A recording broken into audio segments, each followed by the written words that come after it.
Good morning बच्चों। जैसे कि हम कर रहे थे एक्सरसाइज 12.3 फैक्टराइजेशन का क्लास 8, ठीक है ना। तो आगे बढ़ते हैं क्वेश्चन नंबर 4 की तरफ। क्वेश्चन नंबर 4 क्या है, देखो। डिवाइड एज डायरेक्टेड, आपको डायरेक्ट क्या करना है, डिवाइड करना है, ठीक है ना, मल्टीप्लाई करना है, जैसे हम करते आ रहे हैं। जैसे पहला क्वेश्चन है 5 2x plus 1 3x plus 5 divided by 2x plus 1, ठीक है ना। ये नंबर से दो एक्सप्रेशन से जिनका मल्टीप्लाई हो रहा है डिवाइडेड बाय एक एक्सप्रेशन से, ठीक है ना। तो आपको देखो, आपको क्या करना है इसमें, जैसे क्वेश्चन है डायरेक्ट क्या करना है, डिवाइड करना है। तो डायरेक्ट डिवाइड करने के लिए भी भाई सेम होना चाहिए, ठीक है ना। तो देखो, जैसे इस टाइप के क्वेश्चन आते हैं, इसमें देखो जिससे हमें डिवाइड करना है ऑलरेडी उसी फॉर्म में दे रखे हैं ऊपर भी, ठीक है ना, और मल्टीप्लाई हो रहा है। देखो, अगर ये मल्टीप्लाई की जगह बीच में माइनस या प्लस का होता, ठीक है ना, तब हम डायरेक्ट इसको डिवाइड नहीं कर सकते थे, ठीक है ना। आपको ध्यान रखना है ये मल्टीप्लाई हो रहा है, इसलिए हम अब इसको काट सकते हो, ठीक है ना।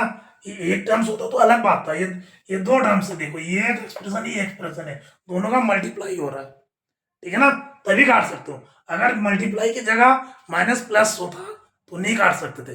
तब दोनों में से आपको हमें क्या करना है, जैसे हम करते हरते कॉमन निकालना है, उसी में से कट होगा, ठीक है ना, मल्टीप्लाई होता। तो ठीक है, तीनों टर्म्स आपस में क्या हो रहा है, मल्टीप्लाई हो रहा है। तो हमें इसको काटने में देखो मल्टीप्लाई हो रहा है, इसका मतलब क्या है, 5 into 2x plus 1 into 3x plus 5, यही तो है इसका मतलब, 2x प्लस 1, ठीक है ना। इसका मतलब ये है ना।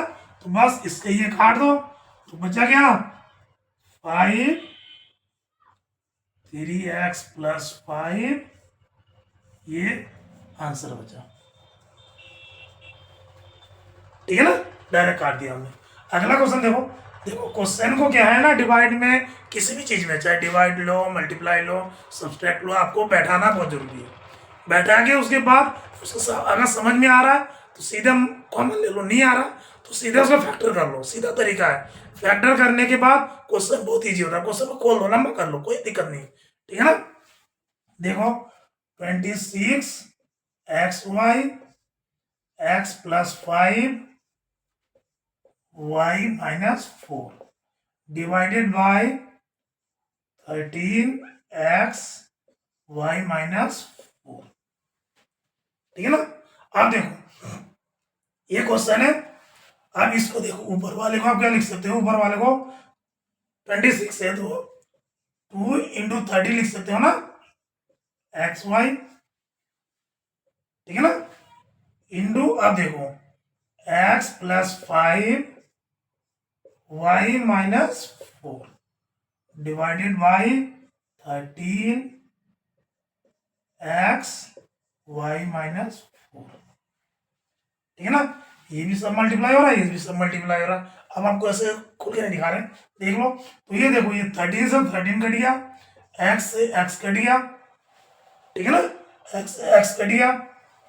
और एक चीज और ध्यान रखना है, ये जो हमने x को x काटा, ये कॉमन में से ये कॉमन ही कटा, ये नहीं इस x से ये x नहीं कटेगा।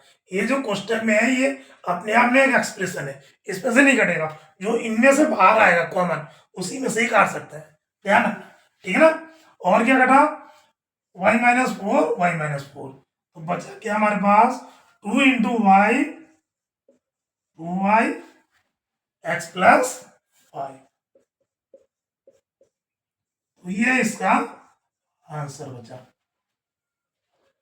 ठीक है ना। तो इस तरीके से आपको डिवाइड करना है। आगे देखते हैं क्वेश्चन। देखो तीसरा क्वेश्चन क्या है, ये देखो, ये नम एक टर्म से ये, ठीक है ना, क्या है देखो 52 पी क्यू आर, फिर P plus Q, Q plus R, R plus P, ठीक है ना। दिखने में इतना लंबा क्वेश्चन है, पर आप जब इसको बैठाओगे डिवाइड में 104। तो देखो कितना इजी हो जाता है, P Q Q plus R R plus P, ठीक है ना, आ गया ना।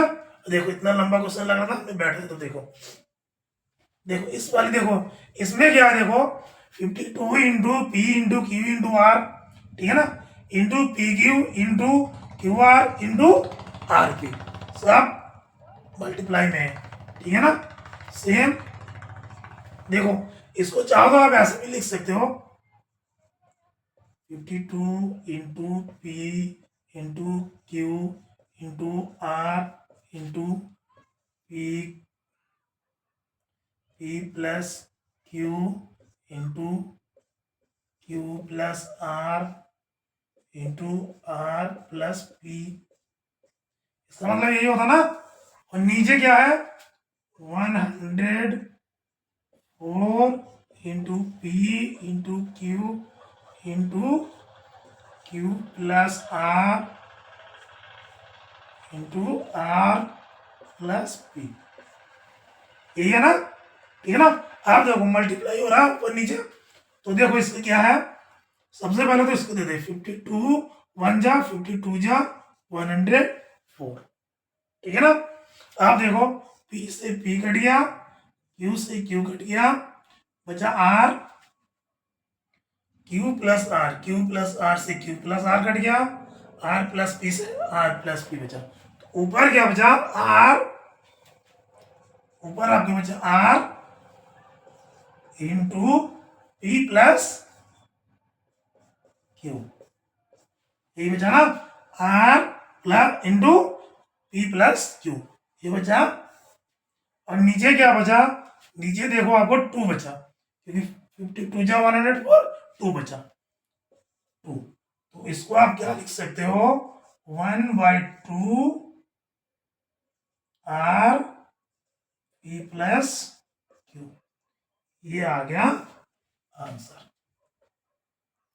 ठीक है ना, ये आ गया आपका आंसर। दिखने में इतना बड़ा लग रहा था, इतने बड़े क्वेश्चन को इतने बड़े उससे डिवाइड करना है, लेकिन जब आप इसको बैठाया तो कितना इजी हो गया। ये मल्टीप्लाई जो हमने निशान लगाई है केवल आपको दिखाने के लिए, ताकि आपको समझ में आता है, नहीं तो हम डायरेक्ट यहीं से भी काट सकते थे, इससे ये काट दिया, इससे ये काट दिया, ठीक है ना, इससे ये काट दिया, पी क्यू काट दिया, ठीक है ना, लेकिन आपको दिखाया कि किस तरीके से ऐसे होता है, ठीक है ना, ध्यान में रखना है आपको।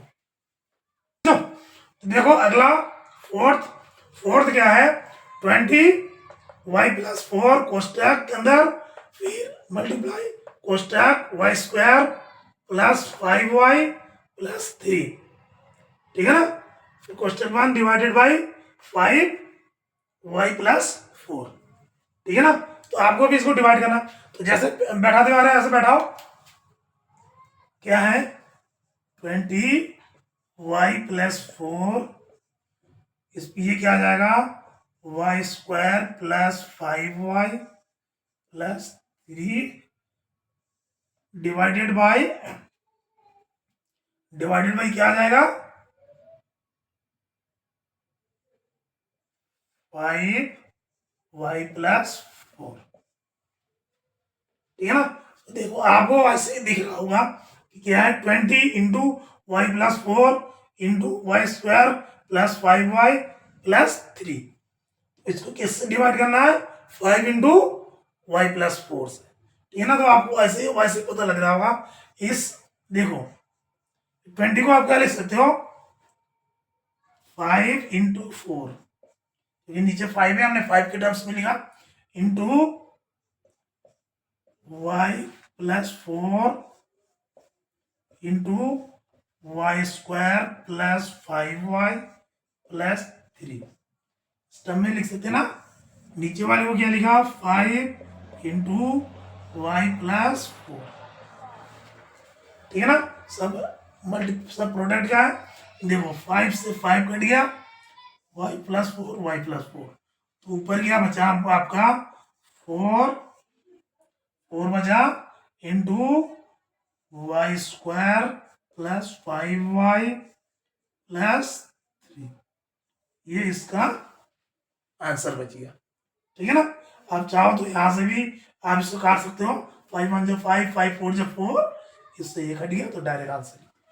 ठीक है ना, बस आपको दिखाना है डिवाइड किया आपने। ठीक है ना, अगला देखो, अगला भी बैठाओ, X X plus 1 X plus 2 X plus 3 divided by X X plus 1। ठीक है ना भाई, सबका मल्टीप्लाई हो रहा है, तो सीधा एक्स एक्स काट दिया, एक्स प्लस 1 एक्स प्लस 1, यानी आपके पास बचा क्या, x plus 2 into x plus 3।